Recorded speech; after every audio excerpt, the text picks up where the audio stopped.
ഇവൻ തരാനുള്ള 4000 രൂപ ഇങ്ങനെ തന്നായിരുന്നെങ്കിൽ വലിയ ഉപകാരമായിരുന്നേന്. ഇത് ഒരു ഉപകാരമില്ലാതെ ഇരിക്കുക. എങ്ങനെ ചോദിക്കും?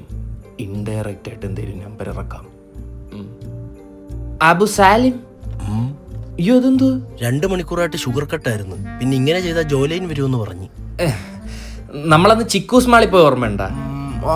ആ അന്ന് നീ ഓഫറിനൊരു ഷൂ എടുത്തായിരുന്നല്ലേ?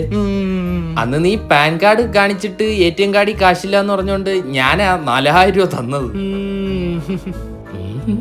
ഉമ്മന്ന് മൂളെല്ലാം ഒതുക്കിയാടാ. ഇനി രക്ഷയില്ലാടത്തന്നെ ഇറക്കാം. എനിക്കേടാ ഒരു 5000 രൂപയുടെ ആവശ്യമുണ്ട്. 1000 സെറ്റായി. ഇനി ഒരു 4000 അല്ല ഒരു 4000 രൂപയുടെ കുറവുണ്ട്. എനിക്കേടാ ആ ഒരു 1000 രൂപയുടെ ആവശ്യമുണ്ട്. നിനക്ക് ആ 4000 സെറ്റായില്ലെങ്കിൽ ആ 1000 അങ്ങ് തരുവോ കണ്ണാ? തെണ്ടി, എന്ത് പാത്രത്തിൽ തെണ്ടുന്ന നീ കൈ തെണ്ടുന്ന എന്നോട് കാശ് ചോദിക്കുന്നടാ. ആരോ വന്ന്.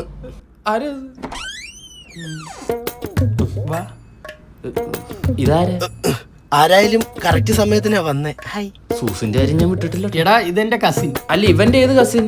കല്യാണത്തിന് കണ്ടിട്ടുണ്ട്. അല്ല അച്ഛന്റെ ബന്ധമാണോ അമ്മയുടെ ബന്ധമാണോ?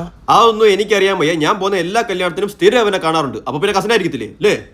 അതിപ്പം കാറ്ററിംഗുകാരനായിക്കൂടെ? ഇവൻ വിളിക്കാത്ത കല്യാണത്തിന് ചോറുണ്ണാനൊക്കെ പോകുന്നു. എടാ ഇവന് നാട്ടിൽ ഭയങ്കര നെഗറ്റീവ് എന്ന്. ഇവിടെ നിന്നിട്ടും ഭയങ്കര നെഗറ്റീവ്.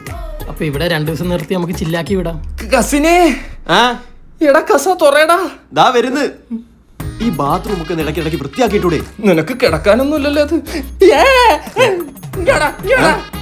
എന്ത് എന്തുവാടാ നിർമ്മിച്ചു വെച്ചേക്കുന്നത്? സോറി, കളയടാ. ഒരു ഞെക്കിന്റെ കാര്യമല്ലേ ഉള്ളൂ. ഒരു ഞെക്കും. അവിടെ പോയി നിൽക്ക്. ജിമ്മിന് പോകുന്നുണ്ടോ?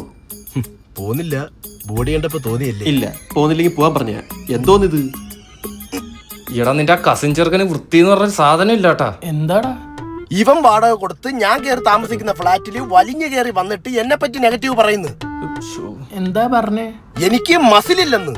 അത് സത്യല്ലേ? മസിൽ മെമ്മറി എന്ന് പറയുന്ന ഒരു സാധനമുണ്ട്. എടാ ഈ റൂമിന്റെ തറ മൊത്തം മുടിയാണല്ലോ. ഇവന്റെ മുടി കൊഴിയുന്നുണ്ടോ? അത് ഇവന്റെ മുടി. കണ്ടാ പറയില്ലാട്ടാ. കണ്ടാ ഉള്ള പോലെ ഉണ്ടേലും ഉള്ളില്ല. എടാ നീ ഇങ്ങനെ നെഗറ്റീവ് മാത്രം പറയാണ്ട് പോസിറ്റീവ് ആയിട്ട് എന്തെങ്കിലും പറ. മെനഞ്ഞാ നിന്റെ പെങ്ങൾ ഓടിച്ചോട്ടി പോയായിരുന്നു. അതിനകത്ത് എവിടെയാ പോസിറ്റീവ്? അതെ, കല്യാണം നടത്തണമെങ്കിൽ എത്ര രൂപയുടെ ചെലവെന്നും പറഞ്ഞാ. ഇതിപ്പോ ഞാനും എന്റെ ഫാമിലി എത്ര രൂപ ലാഭിച്ച്. പോസിറ്റീവ് അല്ലേ? എന്നാ അടുത്ത പോസിറ്റീവ് പറയടാ.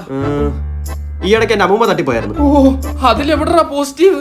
ഞാൻ പോസിറ്റീവ് കണ്ടെത്തി. ഞാൻ ഇതൊരു ആംബുലൻസിൽ കയറിയിട്ടില്ലായിരുന്നു. അമ്മൂമ്മ തട്ടിപ്പോയിട്ട് എനിക്ക് ആംബുലൻസിൽ കയറാൻ പറ്റി. പോസിറ്റീവ് അല്ലേ? ഇറക്കി വിടറാ.